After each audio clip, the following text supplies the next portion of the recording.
वहाँ के जो जमात वाले जो लोग हैं वो चुन चुन के हिंदुओं को हम मार रहे हैं। दोस्तों, एक बार फिर से स्वागत है आपका प्रजापति न्यूज में।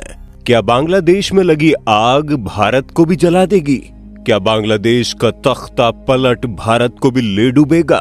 क्या बांग्लादेश की वजह से अब भारत को झेलना पड़ेगा? दोस्तों, ये नजारा तो आप इंटरनेट में देख ही चुके होंगे, जहां बांग्लादेश के लोग प्राइम मिनिस्टर के घर में घुसकर ऐसे लूटपाट मचा रहे हैं जैसे कि ये लोग अपने ननियाल पहुंच गए हों। अरे ननियाल में तो इतनी आव भगत नहीं होती, लोग इतने शान और शौकत से नहीं रहते जितना बांग्लादेश के निवासी यहाँ हैं।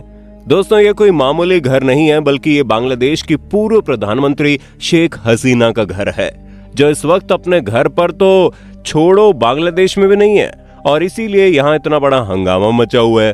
पर क्या बांग्लादेश में हो रही ये तबाही भारत पर भी असर दिखाएगी?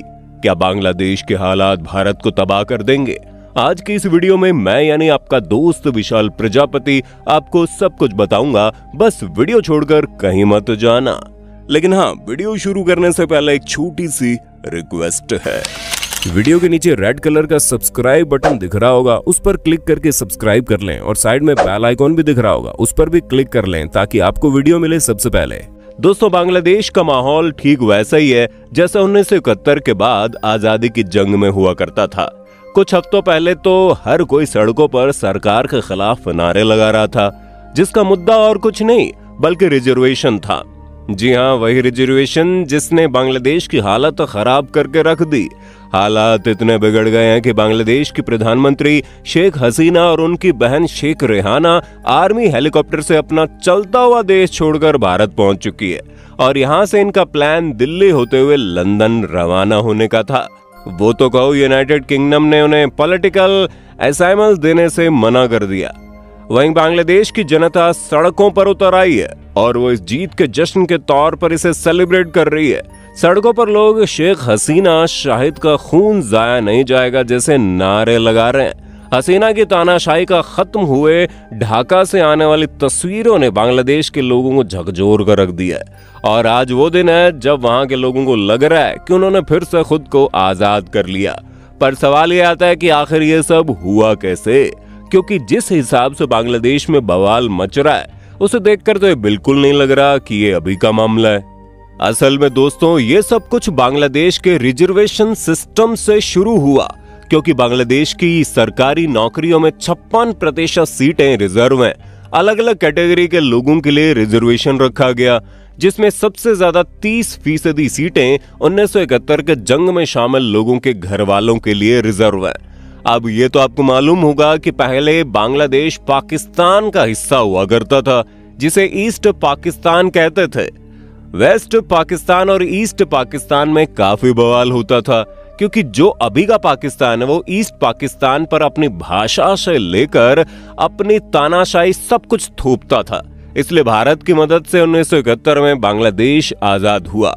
बांग्लादेश में जब पाकिस्तान के खिलाफ आजादी की लड़ाई चल रही थी, तो उस दौरान 2 धड़े थे। पहला धड़ा उन लोगों का था जिन्होंने मुक्ति वाहिनी के लिए काम किया। जंग के बाद उनको नायक का दर्जा मिला, उनके परिवार वालों को सरकारी नौकरियों में रिजर्वेशन मिला, और इस समय जो प्रोटेस्ट चल रहा है उसकी जड़ भी यही रिजर्वेशन है।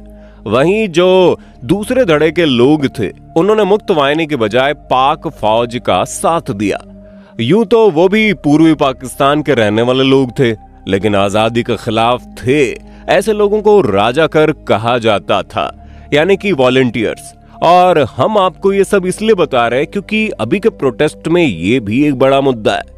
दोस्तों, जंग में लड़ने वाले लोगों के परिवार वालों के साथ साथ महिलाओं और अंडर डेवलप्ड इलाकों से आने वाले लोगों को भी 10-10% सीटें दी गई है। तीसरे नंबर पर मूल निवासी आते हैं, जिनके लिए 5% सरकारी नौकरी में सीट से रिजर्व है, और 1% सीटें विकलांग लोगों के लिए रिजर्व है। ऐसे में आप देख सकते हैं कि 100 में से 56 सीटें तो पहले से ही रिजर्व है। जनरल कैंडिडेट सिर्फ 44% सीटों पर ही कंप्लीट कर सकते हैं। पहले तो ये बात ज्यादा बड़ी नहीं थी, लेकिन अब धीरे धीरे बांग्लादेश में सरकारी नौकरियों की चाहत बढ़ती जा रही है। वजह बताने की जरूरत नहीं है, क्योंकि जिस तरह भारत में एक पढ़ा लिखा मल्टीनेशनल कंपनी में काम करने वाला लाखों कमाता इंसान सरकारी चपरासी के बराबर है, उसी तरह पे बांग्लादेश के लोगों की सोच भी बनती जा रही है, क्योंकि हर किसी को सिक्योरिटी चाहिए जो सरकारी नौकरी देती है। दोस्तों, इसी कोटा सिस्टम के खिलाफ सबसे बड़ा प्रोटेस्ट 2018 में हुआ था, जब राजशाही यूनिवर्सिटी से आंदोलन शुरू हुआ। धीरे धीरे आंदोलन राजधानी ढाका और दूसरे बड़े शहरों में फैल गया। प्रोटेक्ट करने वाले बच्चों ने पूरे देश को इकट्ठा कर दिया, जहां प्रोटेस्ट के दौरान बच्चे सिर्फ यही कह रहे थे कि रिजर्वेशन को कम किया जाए ताकि बांग्लादेश के नॉर्मल लोगों को भी सरकारी नौकरी पाने का पूरा मौका मिले, जिसमें सबसे ज्यादा विरोध सेना के परिवार वालों को मिलने वाले रिजर्वेशन का था, क्योंकि 30% सरकारी नौकरियां तो अकेले उन्हीं के पक्ष में चली जाती हैं। धीरे धीरे प्रोटेस्ट बढ़ता चला गया और फिर 1 जुलाई को सभी बच्चों ने एक बैनर तले प्रोटेस्ट करने का फैसला किया और फिर स्टूडेंट अगेंस्ट डिस्क्रिमिनेशन नाम का एक नया संगठन बनता है। जैसे जैसे प्रोटेस्ट तेज होने लगा वैसे वैसे मामला गंभीर होता चला गया और 15 जुलाई को सबसे पहले हिंसा की खबर आती है। बांग्लादेश के डेली स्टार अखबार के मुताबिक इस दिन स्टूडेंट लीग के लोगों ने प्रोटेस्ट कर रहे बच्चों पर हमला कर दिया। दोस्तों, स्टूडेंट लीग और कुछ नहीं बल्कि शेख हसीना की पार्टी आवामी लीग का स्टूडेंट विंग्स है, जहां ये कहा जा रहा है कि 15 जुलाई को स्टूडेंट लीग के लोग ढाका मेडिकल कॉलेज के कैंपस में घुसे और वो मारपीट शुरू कर दिए। यहां तक कि उन्होंने कैंपस के अंदर मौजूद अस्पताल में एडमिट घायल बच्चों पर भी हमला कर दिया। 16 जुलाई तक मामला और ज्यादा गंभीर हो चुका था, जहां 6 लोगों की मौत भी हो गई। प्रोटेस्ट के दौरान हादसे का शिकार हुए बच्चों को श्रद्धांजलि देने के लिए जब देश के अलग अलग यूनिवर्सिटीज के बच्चे इकट्ठा हुए तो पुलिस ने उन पर हमला शुरू कर दिया, जिससे आंदोलन और ज्यादा भड़क गया और फिर 18 जुलाई को देश भर में तालाबंदी का ऐलान कर दिया गया और फिर सरकार बनाम प्रोटेस्ट शुरू हो गया, जिसमें 22 जुलाई तक मरने वाले लोगों की संख्या 146 पहुंच गई। जब सरकार पर दबाव बढ़ा तो उन्होंने पूरा कोटा सिस्टम रद्द कर दिया और सरकार के फैसले को लेकर लोग अदालत चले गए। लेकिन फिर 5 जून 2024 को तारीख आई जब कोर्ट ने 2018 के फैसले को अवैध करार दे दिया और पहले वाले कोटा सिस्टम को फिर से लागू करने के लिए कहा। जाहिर सी बात है, जिस कानून के खिलाफ बच्चों ने इतना बड़ा प्रोटेस्ट किया जिसकी वजह से लोगों की जानें गई, उसे वापस से लागू कर दिया जाना जनता को अच्छा नहीं लगा, इसलिए बहुत सारे बच्चे विरोध पर उतर आए। शुरुआत में सब कुछ नारेबाजी और रैलियों तक ही सीमित था, लेकिन धीरे धीरे ये प्रोटेस्ट और बढ़ गया।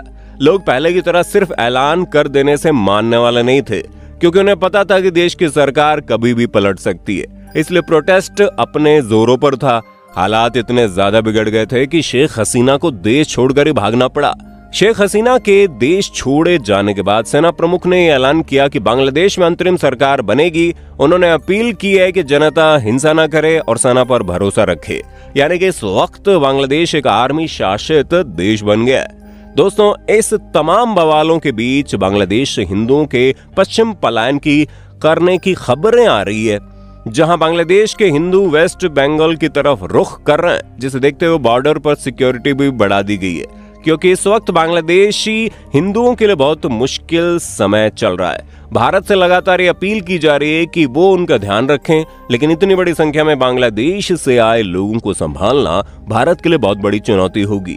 वैसे देखा जाए तो भारत चारों तरफ से टूटे फूटे देशों से घिरा हुआ है, फिर चाहे वो पाकिस्तान हो, बांग्लादेश हो, नेपाल हो या फिर कोई और। भारत के पड़ोसी देशों की हालत बड़ी खराब है, जिसका भारत पर किस तरह से प्रभाव पड़ता है ये तो देखने वाला समय ही बताएगा, यानी भविष्य बताएगा। बाकी आपका वीडियो पर क्या कहना है कमेंट में बताइएगा और चैनल को लाइक शेयर सब्सक्राइब जरूर करना। धन्यवाद। दोस्तों, आपकी स्क्रीन पे 2 और वीडियोस दिख रही हैं, जिसे देखने के लिए आप इस स्क्रीन पर क्लिक करें।